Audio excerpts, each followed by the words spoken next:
What's up guys, Bloodshed here.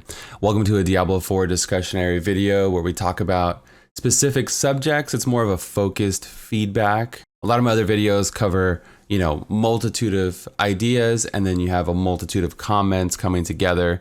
And it's hard to decipher the exact comment for the exact thing. So what I thought I would do is like a weekly series kind of thing where I tackle one subject and then I take the best comments and I talk about them on the podcast. So you might see your comment used on the podcast for next week. I promise you, Blizzard is reading the comments and watching the videos, trying to make the game as good as it can possibly be. So let's be the change. Let's continuously drive home feedback and make the game as good as possible. So I guess the first question to ask ourselves is, do we even like world bosses? Is it a good thing for the game? Is it something that's adding and not taking away? We know it's like an open world. You're gonna be running around doing stuff anyway. Maybe you'll jump into a public event. Maybe you'll go back and do the campaign. You do a different mission, a side mission. There's probably other stuff you can gather like crafting materials. They did mention crafting endgame. So you just gotta think about, is it really good for the game? My initial impression is it's super good for the game. You can see this is me, my BlizzCon footage. We all did it for the first time, We had no idea what to expect other than a giant boss fight. I think it's good for the game because I guess my core feeling is it's adding an activity. It's adding another thing to do that wasn't there in previous games. I think if done right, it can be amazing. It has to be balanced and oh my God, look at this beast. It has to be balanced and all that stuff. But I think if done right, it could be pretty actually amazing. I guess the next question, if you like world bosses, would be, do you like the camera zoomed out? You can see how far, I had to pull the camera back to fit Ashava. Ashava is the first world boss right here. They had to pull it back to even fit everything in frame. I think it's cool. It kind of makes you feel insignificant in a way, like you're a badass Nephilim and then you're like, whoa, this boss is even more badass than me, right? So I think it's cool. It does make you feel smaller, this boss. And then you get to see the scale of the battlefield where you can see all your friends or just people from the community, right? You actually don't know anybody here. Wait, there's Deckard Cain. So bam, brat. So you have these big boss mechanics. It's really cool fight. I'm a big fan of world bosses. And the camera angle I think is good. I think it adds to the scaling. It kind of dwarfs your character, like I was saying. And then you get to see the whole body of the boss and everything. I think it's good. I think everything so far we've talked about, I'm pretty on board with. Ooh, we almost died a bunch of times in this fight, but we didn't, right? The ARPG veterans prevailed. It's kind of cool sometimes to see on a grand scale, them running for their lives. You see the boss attacking and then all the other Nephilim running away, or it's just kind of cool to see the whole battlefield, like in World of Warcraft when you zoom out, you can kind of sit back and see everything. So I'd say I like world bosses. The camera angle is solid just for this one fight. I wouldn't want this permanently. And I wouldn't want this permanently. I want to be in dungeons. I want to be closer and more immersed and all that stuff. So, and then the third question I thought of is, do we like the stagger system? So if you can see on top here, there is a stagger bar, right? So you hit the boss with, so you can't just stun lock Ashava, right? He or she is a giant creature, beast thing. And you can't just stun lock it, a giant beast creature thing, okay? It's got 3 big toes here. So you stun, you hit all your CC, and there's a CC bar that builds up. And then when it hits 99, when it hits 100%, the boss gets stunned. Then you can actually break pieces off of the monster, just like Monster Hunter, right? You can cut a tail off or you can break off a wing, and then it actually lowers their offensive capability. Do we like that? I think it adds more to the fight. So I do like that. Another thing I do like is the stagger system. I think you can plan your DPS cooldowns if we're gonna have any. I guess you can see there is cooldowns in the game. So, right before the stagger hits, I can kind of maybe slow play it. I can kind of strategize and say, okay, I know he's about to be staggered soon. I'm gonna drop all the DPS. I'm gonna pop my one-shot macro on Ashava. Plus, I feel like it's rewarding monster patterns in the game. I'm gonna show you the stagger mechanic here. and he's about to get staggered. Bam! And then so something broke off of him or her. Sorry, I think it was female, maybe Ashava, and now it does less damage overall. And like you could attack more on the side where you couldn't previously. And I'm sure every world boss is going to have their own type of mechanic. So now it's stunned, and you go in for DPS. Go, go, go. And you can see there's this blue bar here dwindling down. And then once it's gone, it's not stunned anymore. But like I was saying in Monster Hunter, you can, like a new player would walk in and fight a certain monster, right? And then they're going to get just bodied. They're just going to get killed. And you're going to be sitting back cool and collective because you know that attack was coming. So you're telegraphing their attacks because you're a veteran, right? So there is a small learning curve with world bosses, which I like. It's like in PvE, in anything, you know, like you do the PvE fight a bunch of times, you know what's coming and you become better. So there's some character progression that way in your knowledge.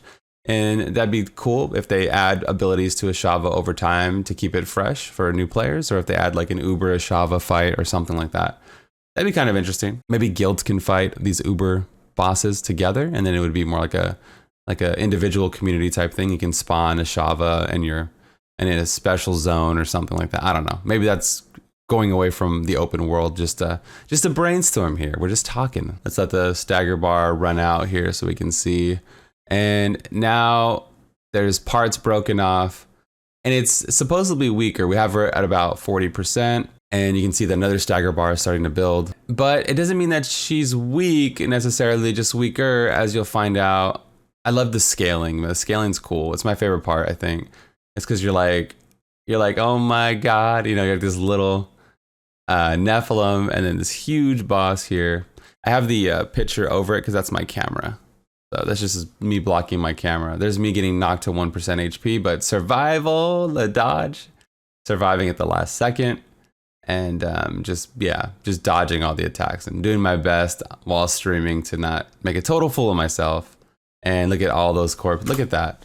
You just sit back and literally everyone got obliterated. Literally nobody survived. There was 2 massive AoE pulls and a AoE swipe cone after we weakened the boss and all that stuff. So look at all the spirits guy. Look at all these bodies. And I'm just like, what'd you do to my friends? What have you done? So definitely let me know what you think in the comments below. I guess the final thing would be, what should Ashava or world bosses drop? What should they drop? Like endgame crafting materials come to mind. I'm just watching the fight. And we'll see what they drop in the demo. It wasn't much, I don't think. Yeah, but like endgame crafting materials and maybe those legendary cubes those consumables that we learned about in the itemization blog. So like there was these like legendary cubes where you can put like a legendary effect on a yellow rare item. And let's see, I don't remember. Okay, so this is what dropped. Staff of the Fractured Flame. So it was an actual legendary that augmented our fireball. It turned it into 3 fireballs and a bunch of rares, and it looks like some potions and all that stuff. So that'd be cool. Like, so now doubling back, that'd be cool if world bosses dropped maybe one legendary consumable a day. That way it gives us all a reason to go out there and do it, like a daily, right? Almost. You go out there and fight your daily world boss. That'd probably be cool if it dropped some kind of crafting material in addition to that. They said crafting is going to be a big part of Diablo 4. So yeah, maybe the world bosses drop that at a limit of 1 per day or something. Or you can make it a weekly, daily, or a weekly limit. That might be good. I wouldn't necessarily want to tell people how to play. It looks like we got some XP and we got some gold, right? Our GP could be whatever, right? World event complete. Ashava the Pestilent. I wouldn't really want to tell people like how they could play. I think they're all about freedom in D4. They want you to kind of play solo or in a group. They want you to do dungeons or do the story or do side quests. They want you to kind of play however you want. But you also have to balance it. So I would make this slightly less effective than grinding dungeons, because dungeon diving is probably the most important part of a Diablo game, right? Or just slaying demons, whether it's in a dungeon or in the open world. So farming world bosses doesn't really speak necessarily to like Diablo, like most of the Diablo players, I'd say we want to go into dungeons and discover and all that stuff, and probably run keys. Oh, maybe the boss can drop keys as well. It's like high level keys, like, you know, at a limit. So if somebody just wanted to go from boss to boss and farm them all day long, I think that should be okay. If somebody only wants to mildly participate, they should still get all the credit, I think, because there's almost no way to track it. I don't think, anyway. That might be kind of controversial, huh? If somebody just leeches, is it acceptable? I think it's mildly acceptable if you're just leeching. Maybe you do a reverse taunt system where the boss targets somebody who hasn't hit them in 5 or 10 seconds. Maybe you do a reverse taunt, like it shoots a ranged projectile, or enemies spawn in the back lines, or something like that. You could always balance it in different ways, possibly. But like what I was saying, it was people should be able to go from boss fight to boss fight and gear out. But it should be definitely less effective than doing normal content. That way it's there, it's viable, you know, you can still do it, but you know, it won't be the thing that consumes us. I know like in other games when world events are really powerful, we just do that over and over. I think like in Final Fantasy 14, it's an MMO. The public events were by far the most XP, and I didn't do the story, I didn't do dungeons, I didn't do anything else. We just went from world event to world event, which was fun because you have a sense of community a little bit. There's people around you. But it was just like, yeah, you want things to be balanced in terms of not only XP gain, legendary gain per hour, you know, and balanced between the builds. And that's another video. But yeah, like balance between all the builds and skills and everything. You'll never have perfect balance. So when I say balance, it's like something should be at least slightly close to it, right? Shout out to some of our newest and brightest patrons. We had a huge patronage from Jake. Jake, thank you, man, for taking the time to support the stream. What we do here, you know, the videos and everything isn't possible without people like you. And we had another fat patron from Randar, thank you, man. My hat's off to you guys. Thank you for doing what you do. It really means a lot. I'm looking up here if I missed any. Kyle, if I missed you a few days ago, thank you guys. Let me know what you guys think down in the comments below. As I said, Blizzard is watching, they're listening. They're just like Santa. They know when you're sleeping. They know when you're awake. This got weird. I'm going to be streaming live here shortly. You can tell me live. I'm going to take the best comments and talk about them on the podcast. So we'll do this maybe once a week or sometimes twice a week. I'll take the top comments and then we'll talk about them on the podcast as a segment. Thank you so much for watching. This is the Bluddshed, and I'm out of here. Peace.